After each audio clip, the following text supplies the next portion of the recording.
República Dominicana celebramos hoy el Día Nacional del Periodista y por eso tenemos esta mañana en Uno más Uno a reputados periodistas. Nos acompaña Percio Maldonado, presidente de la Sociedad Dominicana de Diarios, el presidente del Colegio Dominicano de Periodistas, don Adriano de la Cruz, y la reputada periodista Edith Febles. Con ellos vamos a estar hablando esta mañana de toda esta situación que nos aqueja, que nos afecta y que también nos da muchas satisfacciones en este ejercicio profesional. Bienvenidos sean todos. Gracias. Vamos a ver, que empezamos por la sociedad de diario, vamos a empezar por Don los Percio. patronos, ¿verdad? En un mundo como este, ¿verdad? Vamos a empezar por los patronos, Es un placer estar aquí con ustedes. que a mí me acusaron muchas veces de patrono patrón, en el sindicato de patrón, periodistas y después el colegio. Patrón sin dinero. Sí, que no es posible casi. Pues que yo era director y pero tú seguí en el colegio y seguí en el sindicato. Vamos a ver, Percio. Bueno. Maldonado, director del Nuevo Diario y uno de los Y- fundadores del Nuevo Diario. Yo creo que este es un momento interesante de muchos desafíos para la prensa en sentido general, para el ejercicio periodístico.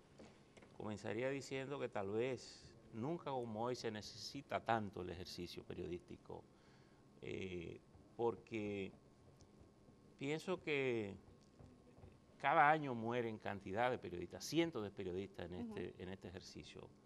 Y por tanto yo creo que hay que concluir que nadie hace más por la libertad de expresión y la libertad de información que el periodismo.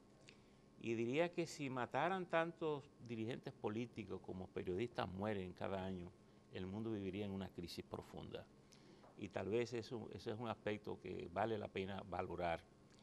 Yo creo que la situación tecnológica le presenta al mundo periodístico unos escenarios nuevos y rápidos, violentos, que hemos tenido que hacer ajustes importantes, porque viene unido además con una situación financiera para los medios que es sumamente delicada.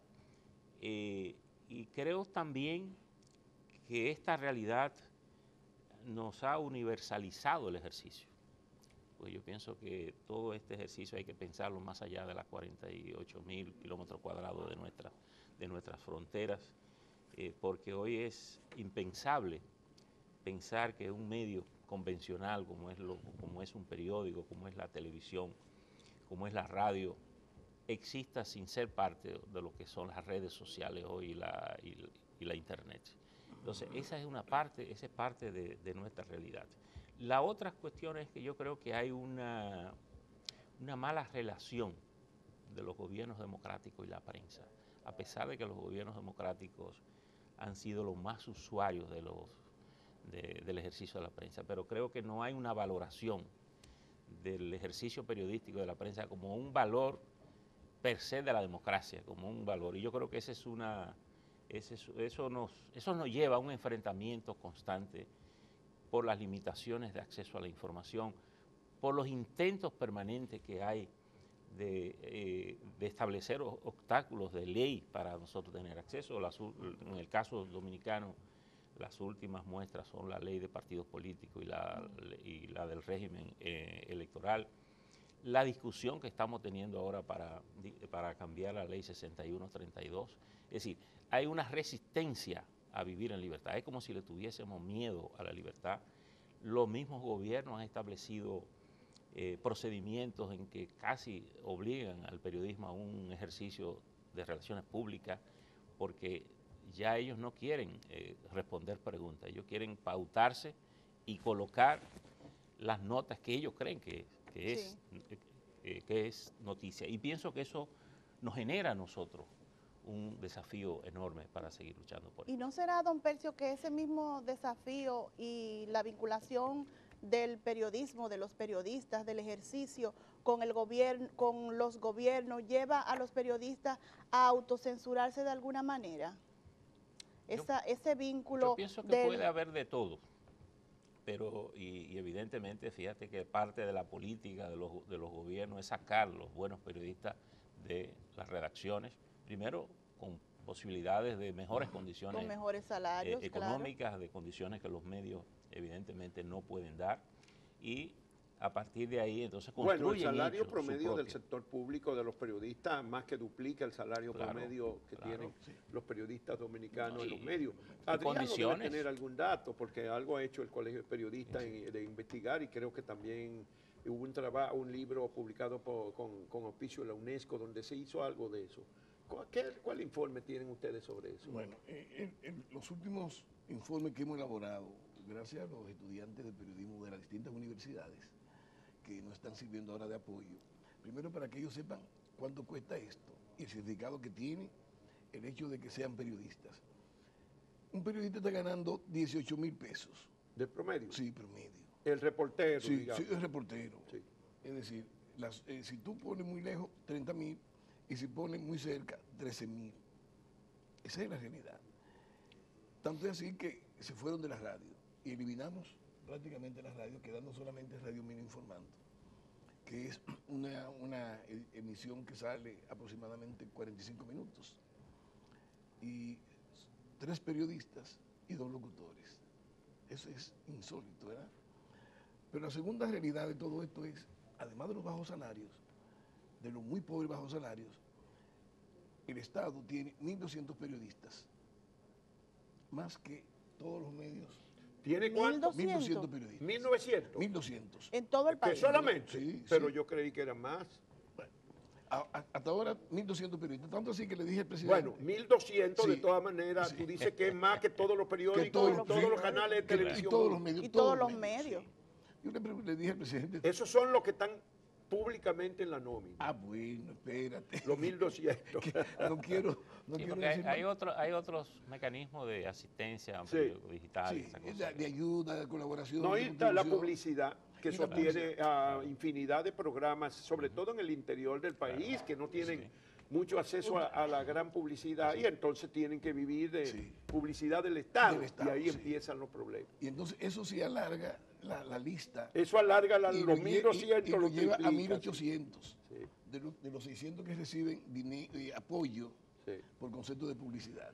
Yo le dije al presidente, señor presidente, ¿por qué usted, en vez de una eventual ayuda que no ha llegado durante mi gestión nunca, usted no me paga la cuota de 100 pesos mensuales, que es la que deben pagar los periodistas? Hágame eso, nada más págueme la cuota mensual de los periodistas y yo no tengo que solicitarle muchas cosas a usted. Se sonrió y además le pedí que me hiciera una visita De los periodistas que trabajan para el Estado, al Estado. que le descuenten Sí, su 100 pesos su cuota. mensuales y ya yo tengo. ¿Tú recuerdas cuando? Pero 100 por 1200, ¿cuánto que te da? Pero esa es la cantidad que quiero. 120. Ah, pero eso no es tanto. No, pero para de lo que vive el colegio, no es eso. Eso serían solo 120.000 pesos al mes. No. 100 por 1200. Tú eres como la abuelita Milagro, que hace pan de la nada. ¿no? Pero ¿Eh? es que en eso Sí. que estamos. ¿Tú recuerdas, Juan? Eso no es Juan nada. Bolívar? Pero para no recibir nada. como Para el no- colegio, para una Sí, institución, pero que no estamos recibiendo nada. que no están recibiendo. Nada. ¿Tú te acuerdas? Y verdad? del porcentaje aquel de la publicidad, que la ley, que que todos aquello. los dueños de periódicos Ciento- Me la 120.000. hizo voluntaria. me ofrecieron el paraíso terrenal. Y entonces yo con mucho gusto me lancé a la búsqueda de la presidencia del colegio. Cayó en el gancho, don Adriano. Sí, entonces ahora tengo que subsidiar de mis ingresos exiguos de profesor, tengo que subsidiar el colegio. A un grado tal de que nadie sabe cuánto yo he gastado en el colegio. Pero mire una cosa, con el colegio se da una situación muy lastimosa y es que los nuevos periodistas no están afiliados y el programa de afiliación al gremio, o sea, son pocos los que ingresan. Solo hay que ver cuando hay procesos eleccionarios o cuando hay alguna actividad que uno va. Uno no conoce a nadie, o sea, de lo que uno conoce usualmente en las coberturas, en la calle y eso, no conocemos a nadie, o sea, no hay nuevos. Nosotros hemos fundamentado 147 periodistas. Dígame usted. Ajá. ¿En cuánto? ¿En 2 años? Bueno, en 2 años menos 5. ¿Tú tienes cuánto al frente? ¿2 Yo años? tengo 2 años, pero Ya. me faltan 5 meses para irme. Para los 2 años. Si no me voy a reelegir, ¿verdad? Como todo el mundo sabe, yo tengo que dar oportunidades a otros. Y ya hay una cantera de No líderes. me vengas a declararte antirreeleccionista aquí. Perdón, no sabía que esa palabra tenía su problema, pero definitivamente no me gusta la reelección. Yo tengo que promover y proyectar los nuevos líderes. Prácticamente he convertido el colegio en una escuela de formación de líderes. para que esos muchachos vean cómo se hacen las cosas y dentro de las exiguas posibilidades, cómo podemos subsistir. Bueno, aquí hay 3 generaciones de periodistas, aquí claramente Sí, establecidas. muy marcada. ¿Eh? Muy marcada. Los que somos de la generación de los 60, Sí, exacto. que estamos como en medio en desuso, Adriano y yo. Sí, Después viene la generación de los 80, que está Percy, sí. Maldonado. Y vienen las milenias, Las niñas No, milenias. yo No, soy millennial. ni yo tampoco. de la generación del Claro, 2000. Está colinda. Bueno, puede Sí, haber claro. empezado 3 o 4 años antes, pero Sí. de collaron Claro. ustedes Sí. dos. Ustedes son generación del 2000, de los milenios. Sí, sí. No, Esa es la realidad. Vamos a ver, Todavía. un notable representante de esa generación, relevo en el periodismo de investigación. ¿Cómo se ejerce eso hoy día en el Bueno. país? ¿Cuál es la realidad de la investigación en el periodismo? Muchísimas gracias.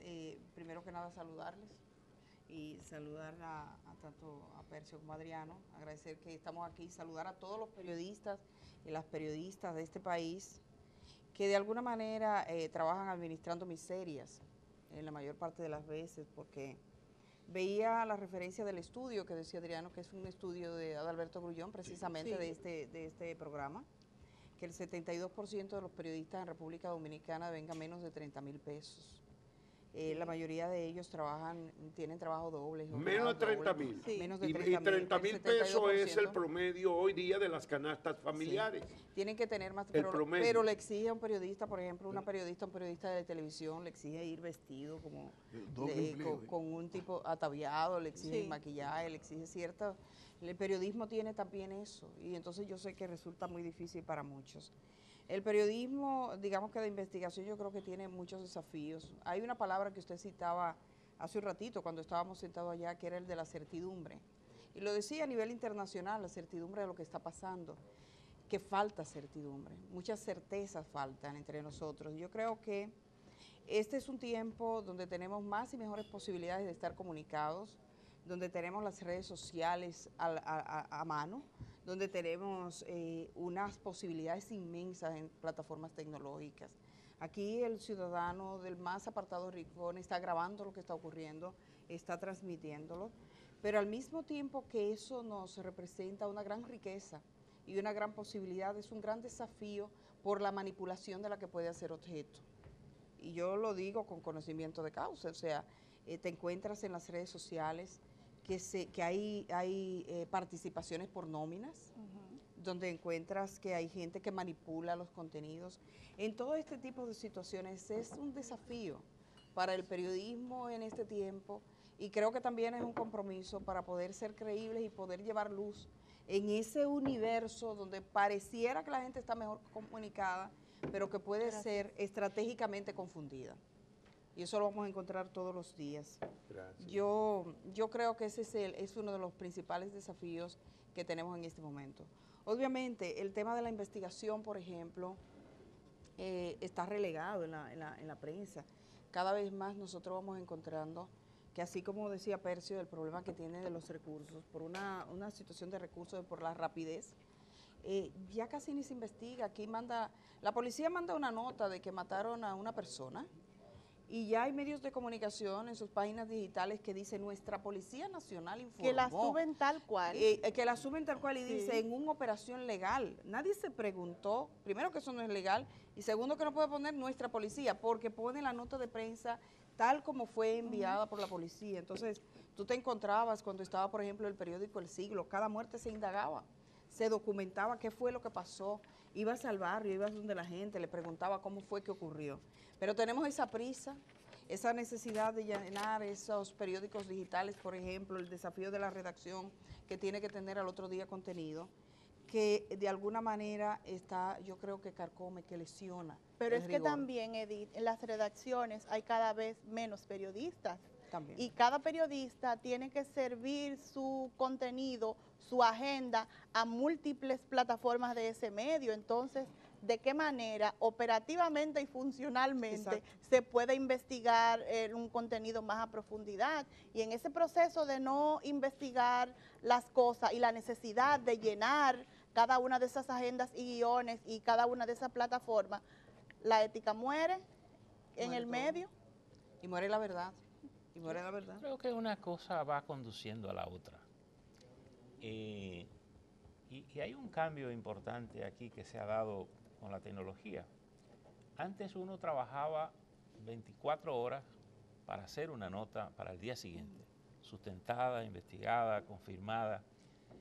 Las plataformas digitales pasaron a ser prioridades ahora Sí. en los periódicos. Y en la noche, de todo eso cuanto hay ahí, hace una selección de lo que se va a publicar. Sobre todo para los periódicos escritos y posiblemente para la televisión, ustedes que tienen noticiario, que hacen resumen de noticias, deben procurar o debemos procurar siempre de poner algún valor agregado a esa información para tener importancia, porque difícilmente tú puedas presentar alguna información que ya no se conozca de alguna manera temprano Cierto. en las redes. E incluso hay una inmediatez ahora. Ya no es que el periodista te reporta desde que va y cubre, a veces te tiene que reportar desde el lugar in situ de información, porque hay una urgencia que tiene y incluso hay una brevedad. Es un mundo en que lo que domina es el video, la imagen, la figura. Lo vimos ayer en el incidente de la Cancillería. Claro, Antes de que ya la Sí. Cancillería misma Yo y te la llamo en policía una hora porque respondiera, estoy en el aire ya el todavía. video estaba circulando profusamente. Claro. Bueno. Y en muchísimos casos lo vemos así. Sí, y bueno, y también hay unas redes sociales con un país que carece de una buena educación y por tanto el uso que se da a esas redes no siempre es la mejor. Pues la gente la usa mucho como desahogo, para insultos, a veces para opinar sin ni siquiera conocer. Por eso es que creo que el ejercicio periodístico ahora es más importante que en ningún otro momento de la historia posiblemente. Porque ya incluso las famosas informaciones falsas, fake news, como se llama ahora, es una cosa que ha existido siempre, solo que tiene una dimensión diferente por No, el pero tema ahora son de la industrias, No, lo que don pasa es que Percio. ahora es más Pero democrática, Percio. Sí, por eso te ahora digo. cualquiera, Claro. así como cualquiera puede informar correctamente, Claro. cualquiera manipula, Claro. informa Claro. falso. Lo que pasa y es- antes era privilegio de los medios, Lo que porque pasa no era es- que no había noticias falsas ni manipulaciones, lo que pasa es que estaban concentradas. Siempre hemos Y tenido ahora ya no. informaciones falsas, solo que ahora se divulgan más. Yo me río cuando oigo Es- hablar de eso. Yo es digo, pero más. de mi época denunciaba muertos. Claro. Nosotros exactamente. Pero de es mi época más. de muchacho que el periodismo ya denunciaba muertos. Lo que pasa es que se propaga con Ahora mayor se ve rapidez. más porque lo practica la masa en las redes. Bueno, en el último estudio que hizo el Instituto de Investigación de Massachusetts sobre el Twitter, dice que las informaciones falsas se reproducen 70 veces más que las informaciones verdaderas. Que suelen ser Pero además, cosas tremendas. además hay un aspecto aquí. Hay gente que construye informaciones falsas Claro. para conseguir resultados en coyunturas específicas. Y por eso son muy usuales, por ejemplo. Gente anónima. Y gentes conocidas que lo hace estratégicamente como parte de un plan. Por ejemplo, en una coyuntura electoral, construir una información falsa puede tener un valor, porque tú puedes tener un resultado inmediato en En esa Brasil, coyuntura en contra un este último candidato. proceso Y electoral, se después documentó investigamos, mucho. ¿verdad? Y si se determina si después es verdad o no mentira, poco importa, Sí. porque ya el resultado se ha logrado. Con el Brexit, por ejemplo, en Londres, la posibilidad de manipular una decisión colectiva se consigue con una En con el una Brexit, distorsión. en el resultado positivo a la salida de Gran Bretaña de la Unión Europea, concurrió mucha información falsa y manipulación masiva O en lo- a través de las redes. Antes hubiera hecho, los medios que estuvieran en esa línea lo hacían, pero ahora lo hacía masivamente Claro. la población. Así es. Edith sabe de eso. Todavía ayer pasó por una experiencia de manipulación.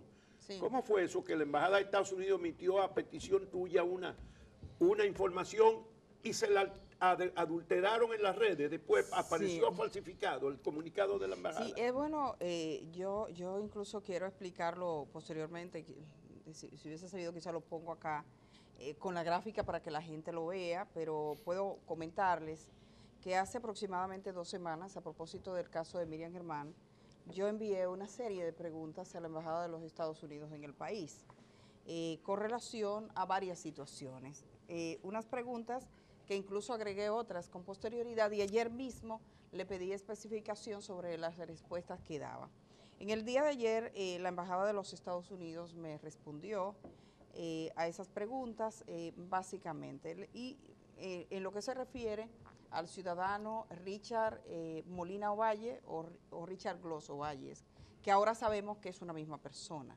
O sea, recuerden que con el caso de la magistrada Miriam Germán, la Procuraduría General de la República anunció que estaba realizando una investigación sobre un sujeto de nombre Richard Molina Ovalle, que también ellos habían constatado que era Richard Gloss Ovalle, que estaba, decía la Procuraduría, vinculado al narcotráfico y que por esa razón... Y que estaba bajo investigación aquí y en Estados Unidos, decía el procurador. El procurador general adjunto, el inspector de la Procuraduría, Bolívar Sánchez. Entonces, ¿qué pasa? Esa persona se supone que tenía una vinculación con Miriam Germán y... la vinculación fue que él fue el que construyó una casa. La casa que Miriam Germán compró, pagó con la herencia de su hijo. Y se puso en evidencia el tema a propósito de la intervención que ya se está claro que se hizo al teléfono de Miriam Germán. Sí. Porque Claro ha dicho que recibió la notificación de pincharle el teléfono y nunca recibió la otra notificación, que es dejar sin efecto. Lo que hicieron con eso ya sabrán ellos, pero lo cierto es que se le intervino el teléfono a la magistrada Miriam Germán. Entonces le pregunté a la Embajada de los Estados Unidos sobre esta persona, sobre sus antecedentes penales, también le envié una fotografía de un visado que yo obtuve por fuentes vinculadas cercanas a la familia de Richard Molina Ovalle o Richard Gloss Ovalle, que aquí descubrieron que era la misma persona, la Junta Central Electoral esta semana dio el informe, y que la Embajada de Estados Unidos en el año 2016 le dio visa como Richard Molina Ovalle. Me dieron una respuesta, básicamente decía que sí tenía, como Richard Gloss tenía antecedentes penales. Hay 3 casos que incluso yo lo mostré, porque hay una base de datos de condenados en los Estados Unidos donde el nombre de él aparece con 3 números vinculados a falsificación de pasaportes. No tiene condena por narcotráfico, pero fue arrestado por posesión de heroína en el año 1992. En el año 98 es condenado por el tema de los pasaportes. Esa persona, como hizo algún tipo de truco, no me entraron en detalles con los pasaportes, ese pasaporte fue anulado. Y decía, un tercer párrafo decía, no está siendo investigado por las autoridades norteamericanas. ¿Y cuándo le renovaron la visa? Entonces, en el 2016 le dan una visa, pero con la identidad de Richard Molina Ovalle, no como Richard Gloss Ovalle. Sí. Y él tenía documentos dominicanos que acreditaban las 2 identidades hasta esta semana. Esa persona murió, esa persona se suicidó. Bueno, el caso es que esa persona, que yo creo que la Procuraduría lo sigue investigando después de muerto, porque hay muchas diligencias que se han hecho después de muerto, esa persona, que es Richard Molina Ovalle, tenía su visado, yo lo mando, y me dicen que para el señor Richard Gloss Ovalle, y estas 2 preguntas, no hay investigación abierta en los Estados Unidos. Yo recibo esa información, yo no comparto el escrito tal como me lo mandó la embajada, o sea, no saco una copia, sino que voy poniendo en Twitter todos los detalles, tal como me lo dio la embajada, porque yo creo que nadie es loco para manipular un texto de la embajada de los Estados Unidos, ni de nadie. Si tú tienes compromiso, pero tú estás hablando de gente que está ahí. Si Percio me dice algo y yo llego, pues Percio va a decir, Edith, ¿qué fue lo que hiciste? Entonces, transcribo todo. A ratico, en un grupo de WhatsApp, me mandan una fotografía de la comunicación que supuestamente me había mandado la agregada de prensa que armaron con tus tweets. No lo armaron con mi tweet, utilizaron una información que la Embajada de los Estados Unidos mandó a otra periodista, truquearon todo, eso yo lo voy a demostrar con los documentos escritos, yo sé qué periodista dio, a quién se lo dio, cómo fue, o sea, yo tengo toda la información, sé quién lo mandó, sé por dónde yo lo recibí, porque yo, que no tuve contacto con esa periodista para pedirle la información, recibí la información original de la periodista. Entonces yo dije, ¿cómo está esto en la calle? Y se veía claramente cuál había sido el montaje por el entrado, por todo, se veía clarito. Yo lo que hice fue, ciertamente, mandé la versión que circulaba a la agregada de prensa, por supuesto. La Embajada de los Estados Unidos emitió un tweet, si ustedes entran a la página, al Twitter de la Embajada, ellos dicen que andan circulando unas versiones que difieren y vuelven y ratifican lo que ocurrió. Pero sí puedo confirmarles que ese texto de la embajada Bueno, que fue alterado. modificado, fue alterado, Eh, manipulado. Adriano de la Cruz, ¿qué hacemos? El negocio de la comunicación ha sufrido transformaciones muy grandes en todo el significativas. mundo como consecuencia de las nuevas tecnologías y de la elevación de costos. Por ejemplo, el papel de impresión. Percio podría decirnos, ha subido mucho en los últimos años el precio del papel. Mucho. ¿Cómo ha subido eso, Percio, entre 300% paréntesis? ha subido. Mucho, 300%. mucho. Y diría que es uno de los grandes retos que tienen los costos de los periódicos. ¿Qué porcentaje se va ahí? Porque además, bueno, ese es el costo mayor para un imprimir periódico. un diario. El otro costo sería la nómina, aparte de nómina.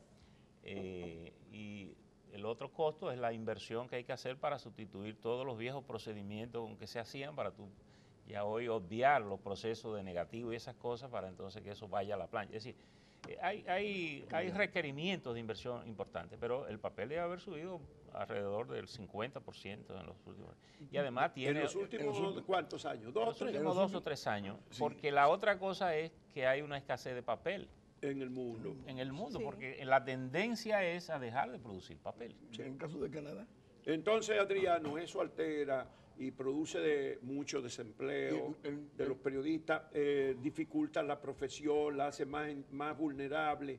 ¿Cómo lo ve? ¿Cómo En lo este ve el año, Colegio de Periodistas? 152 periodistas han perdido su empleo. ¿Cuándo? En este año. ¿En este este último año? sí. En- De abril pasado hasta aquí, 150 y tantos.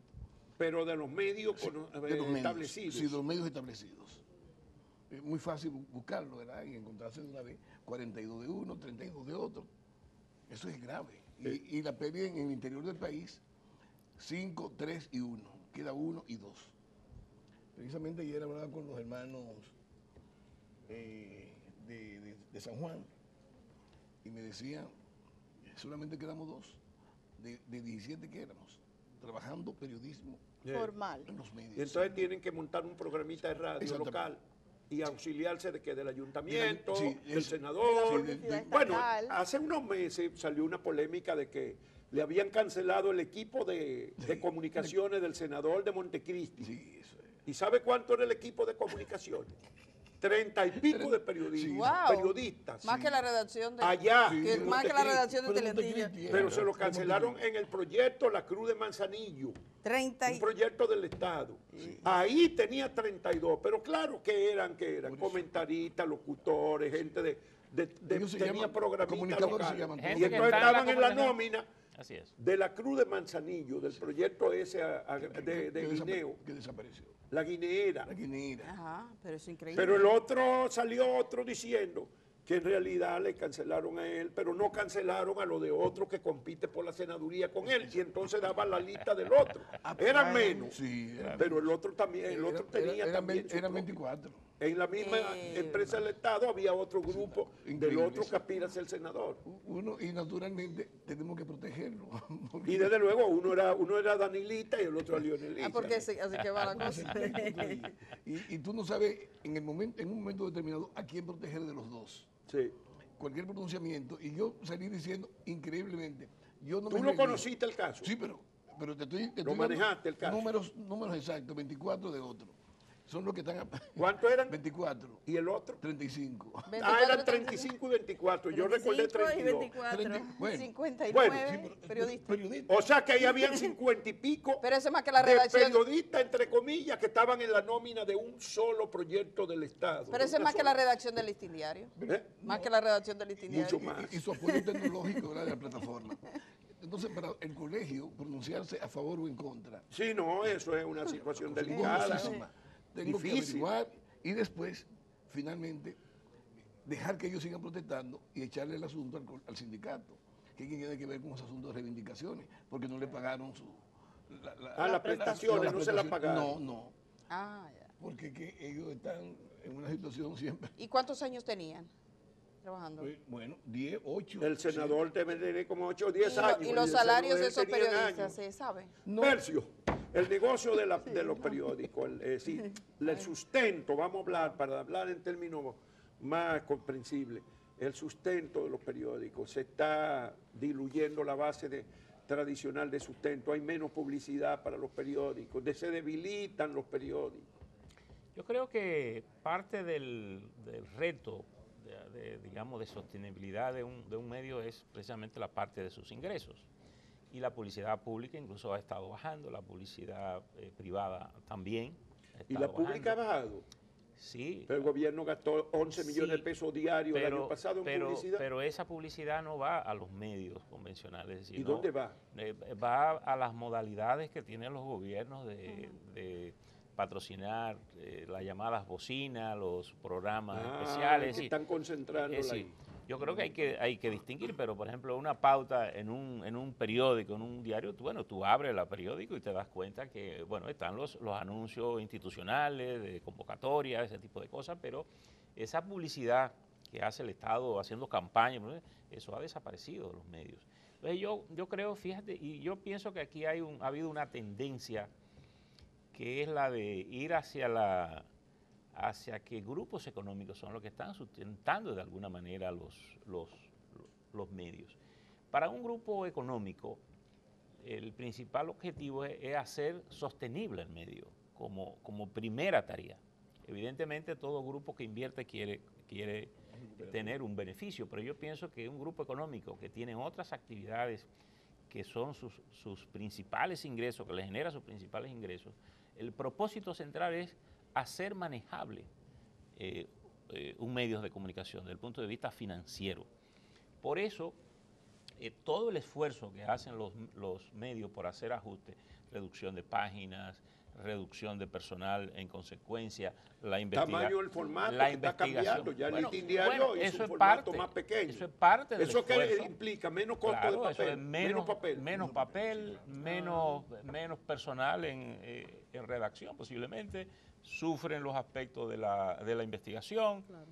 Y perdimos 11 periodistas. Menos plancha, menos películas. Es decir, hay una parte importante del costo financiero que se puede reducir por esa vía. Por tanto, yo pienso que esto que hizo el Listín, por ejemplo, un periódico como el Hoy, yo me imagino que debe estar considerando también, también un plan para llevar a puntos de racionalidad de sus medios, porque tú no puedes ir contra la corriente, tú tienes que ir haciendo manejable. Porque yo pienso que es preferible un medio que haga el esfuerzo por sobrevivir que un medio cerrado, un medio que quiebre. Yo creo que el riesgo es mayor. Lo es mayor para los empleos, es mayor para la libertad de expresión, es mayor para el asunto. Entonces, pero pienso que son los medios económicos los que han estado sustentando. Desde hace mucho, ha habido una tendencia aquí desde hace mucho. Recuerden que ¿quién salvó la situación del listín diario en la crisis? El Baninter, cuando se complicó la familia Pellerano. El Baninter. Cuando Baninter quiebra, ¿quién salva el listín? Sí. El grupo Corripio, grupo primero se queda en el Estado y después sí, pasa el grupo. Pero es un tránsito. Y después parte de esos grupos salieron del listín. ¿Quién se queda con el diario, básicamente?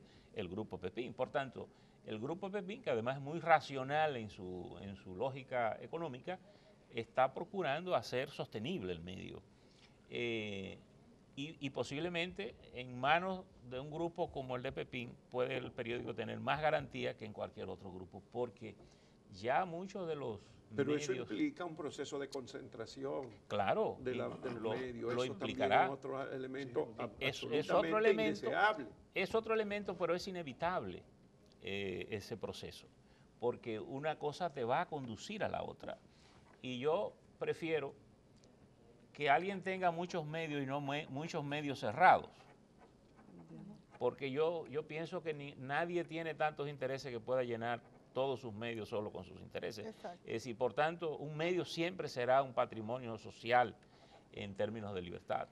Edith, cuando tú hablabas ahorita, cuando planteabas lo que ocurrió con la información que pediste a la Embajada de Estados Unidos, pensaba cómo, nunca como ahora, tenemos las posibilidades y el acceso a fuentes para confirmar. De distintas formas podemos confirmar una información, pero nunca como ahora las noticias son más ligeras y a veces publicamos cosas que tenemos ahí a una llamada a la persona a la que estamos haciendo referencia. ¿Por qué nos estamos volviendo tan ligeros cuando tenemos tantas posibilidades de profundizar solo con entrar a un portal, con hacer una llamada, pero cada vez lo hacemos peor. Yo creo que son dos aspectos. Por un lado, por ejemplo, lo que ocurrió en ese caso es una manipulación dirigida, o sea, no es gente que pensó que estaba confundida, no.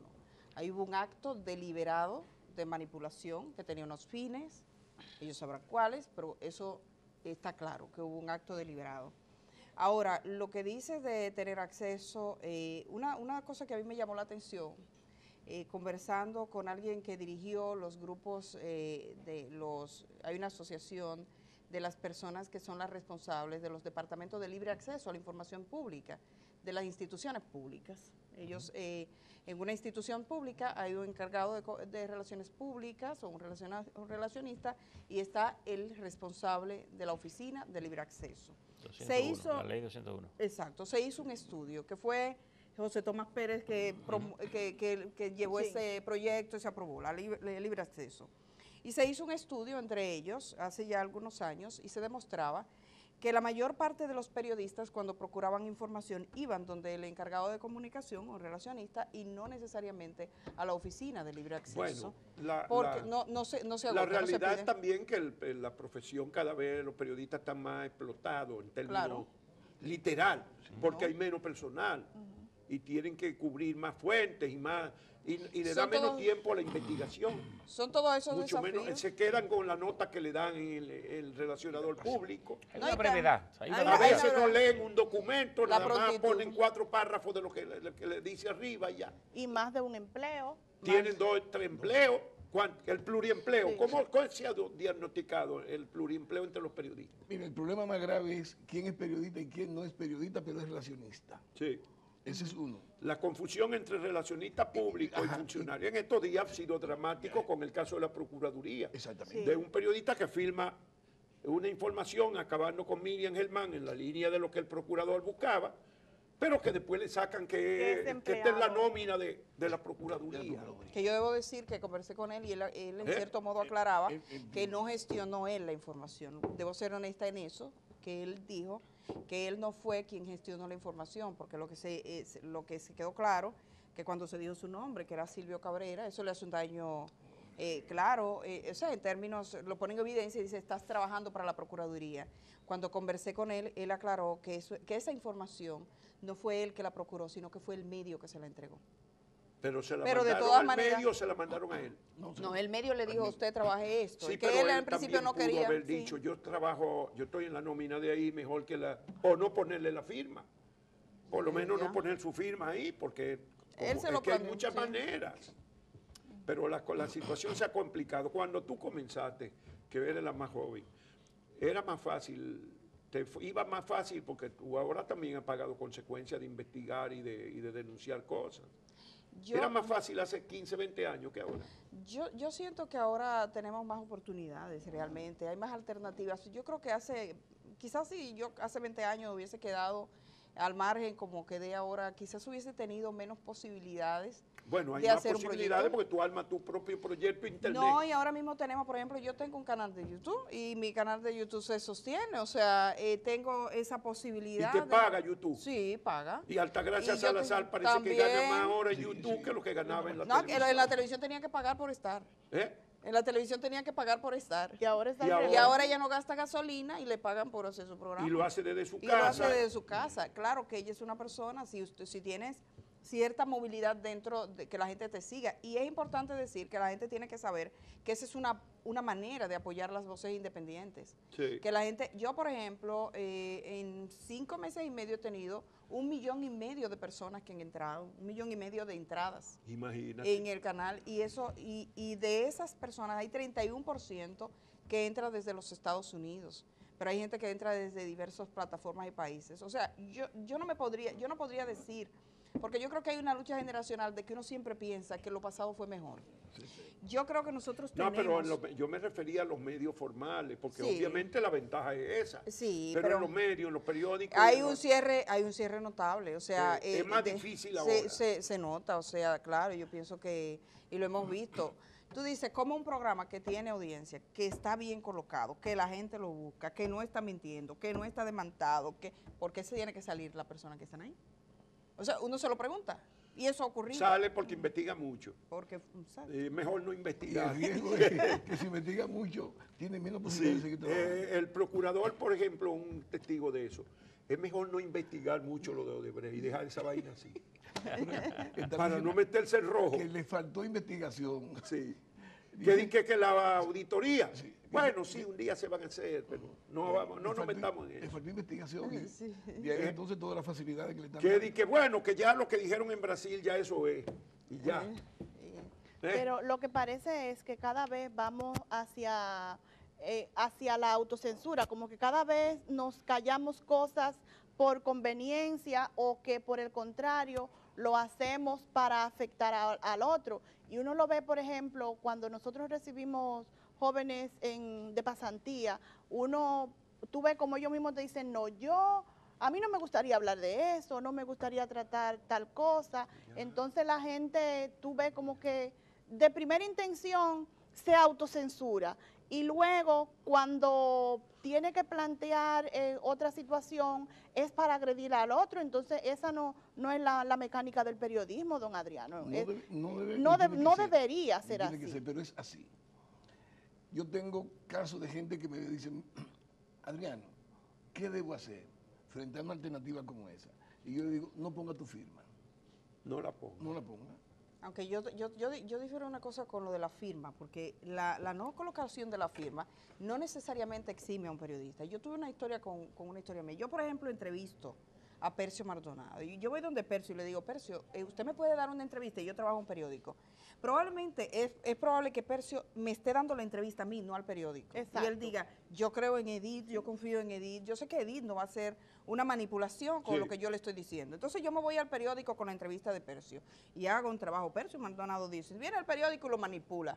Ah, y yo como no firmé, ya yo estoy exenta. No, Bueno, ese es un problema. No, por lo de la supuesto, sobre ¿entiende? todo si son informaciones. ¿Entiende? Eso es un de problema. cosas La conflictivas. no firma no Deberían te tener la exime. firma. La no firma no te exime. En la época de que nosotros comenzamos, la firma era una opción Sí. más frecuente. Por ejemplo, a veces yo en última hora, en los años 70, comenzando los 70, yo firmaba alguna información y Goyito, que era el jefe de redacción, me llamaba y me decía, le voy a quitar tu nombre a esa información. Ah, cuando hay situaciones de riesgo. Pero era para también. protegerme, que Claro. lo hacía, Sí, y lo hizo muchas veces. Oh, no puede Dice, ser. no, eso no puede aparecer con tu nombre. En Colombia, por ejemplo, Claro que los aparatos de seguridad sabía. sabían leer y sabían cuánto Eso lo había hizo en cada fulano. periódico. Hasta el quiénes, estilo, porque- hasta por el estilo. Por como- ejemplo, la entrevista al guerrillero sin montaña no se firmó.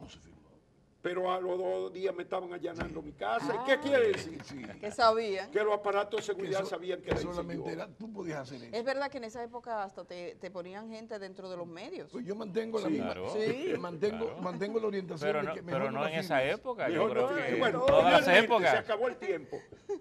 Un mensaje de 30 segundos cada uno. ¿Qué es lo que tú le dirías, Percio, a los periodistas hoy? No, yo creo que hay que ver este momento con una actitud positiva, darnos cuenta de los cambios y de las oportunidades que se abren. Yo pienso que no tiene sentido que comencemos a pensar que el tiempo pasado fue mejor, nunca será así. Yo creo que tenemos que mirar hacia adelante, yo creo que tenemos que buscar las alternativas. Hoy incluso las limitaciones a la libertad son menos porque hay más posibilidades de tener acceso, de no necesitar intermediarios para uno poder expresarse, opinar. Creo que los propios medios tenemos menos posibilidades de manipular la verdad, de ocultar la verdad, y yo creo que eso desde el punto de vista social es importante. Entonces, creo que tenemos que procurar también una mejor formación de las universidades, del personal periodístico que está saliendo, que deben salir formados con las orientaciones de lo que está pasando en el mundo, porque siento que todavía parecería que estamos formando periodistas para el siglo XIX, el siglo XX y estamos en el siglo XXI. Es decir, yo creo que es esa perspectiva la que tenemos que tener. Edith. Sí, yo creo que también decir que como decía, que este es el mejor oficio del mundo, decía García Márquez. A todos esos periodistas que generación tras generación han sabido reivindicar en cada momento el valor de este oficio y recordar que esto vale si le ayuda a la gente a decidir bien.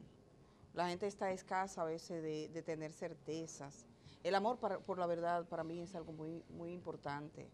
El que procuremos en la medida de lo posible aproximarnos lo más que podamos a la verdad, para que no triunfe la infamia, para que no triunfe la manipulación, para que nadie sentado en un cuartito con 10 gente mandando Twitter pueda manipular la verdad para este pueblo. Yo creo que para nosotros los periodistas esta es la mejor oportunidad de poder hacer que la gente confíe en nosotros. Tenemos grandes desafíos, pero también tenemos grandes oportunidades. No ha habido una época en la historia de la humanidad donde los cambios hayan afectado en su contra, siempre en su beneficio. Y estos cambios nos obligan a los periodistas a ser mejores si nos preparamos mejor. Las universidades y específicamente el colegio tenemos que dar respuestas concretas al desarrollo del periodista y defenderlo permanentemente. Pero por favor, digamos la verdad. Bueno, muchísimas gracias a Percio Maldonado, presidente de la Sociedad Dominicana de Diarios y director del Nuevo Diario, a Edith Febles, periodista investigadora, y al presidente del Colegio Dominicano de Periodistas, Adriano de la Cruz, por la compañía de esta mañana. Muchas gracias a todas y todos ustedes también por este día y por toda la semana. Nos invitamos para el próximo lunes aquí en 1+1, principio y fin de la comunicación. Y nos vamos explorando la partida de Alberto Cortés, ese extraordinario cantor. Cuando un amigo se va, deja un espacio vacío. Un gran espacio vacío deja ese cantor que fue símbolo de todos nosotros. Que hay que decir, Juan, que ese cantor es el autor de una canción que mucha gente conoce y se ha enamorado mucho, que la escribió a los 16 años. Un cigarrillo, la lluvia y tú. Mucho, sí, el árbol y yo. Sí, hizo caer famoso también canciones de todas las categorías. Él era de los que hay que decir, si se calla el cantor, calla la vida. Y él se cayó. Calla la vida, porque la vida misma es como un canto. ¿Y quién lo sabe? Los humildes gorriones de los diarios, que no se pueden callar. Muchas gracias.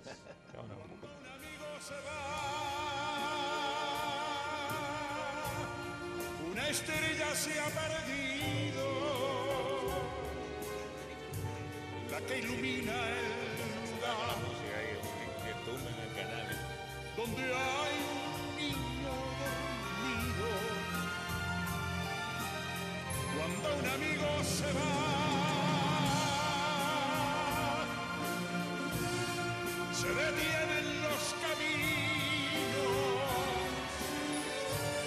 y se empieza a revelar